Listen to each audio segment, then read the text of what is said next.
Well, the Republican Party could be in for a major makeover as Republican National Committee Chair Reince Priebus takes up a mission to find out what went wrong in last year's election. And as his four-day swing through Denver, Los Angeles, San Francisco, and Seattle has him meeting with everyone from minority groups to Facebook.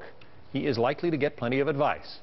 Let's talk about it with David Drucker, Associate Politics Editor for Roll Call. So the party is trying to boost its appeal or boost minority participation. That's a big part of the reason he's headed west? That's correct, John. And what this really is a part of is the autopsy report that the chairman commissioned after the 2012 elections. We all know that it didn't go well for the Republicans on many levels, and two of the things they want to address with this Growth and Opportunity Project, which is the name of the report that will be released sometime in March, is how over the coming years do they establish relationships and increase their support among ethnic minority voters, and how do they improve the technology behind get out the vote and voter turnout operations that the president's campaign and Democrats right now have such an advantage on. Hence the meeting with Facebook. The Republicans feel like they have been outgunned when it comes to harnessing technology and social media?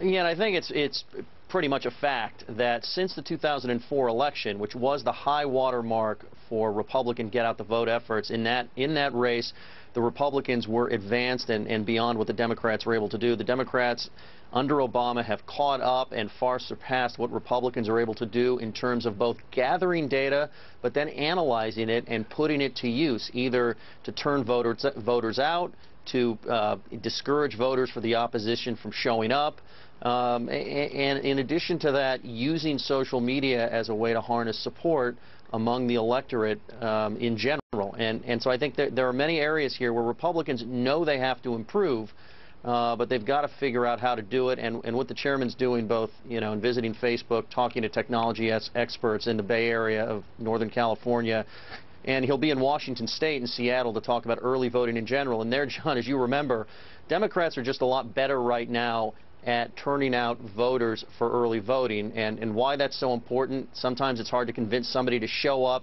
on one day out of 365, but if you've got 4 weeks to work them over, you can get them out to vote and you can end up with more voters. But Mark Zuckerberg, the head of Facebook, he's a big President Obama supporter, right? It seems like a strange stop for the chairman of the Republican National Committee.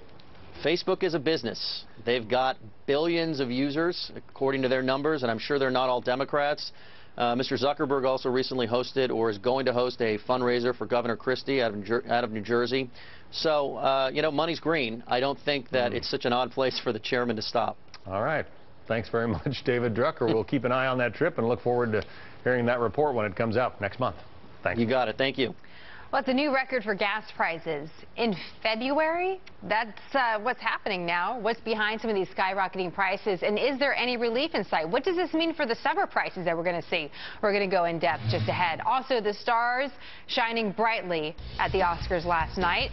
The president is calling for wealthy Americans to pay their fair share, while some top films are getting millions and millions of dollars in tax breaks. So what are the A-listers saying about that? We're live with that story ahead.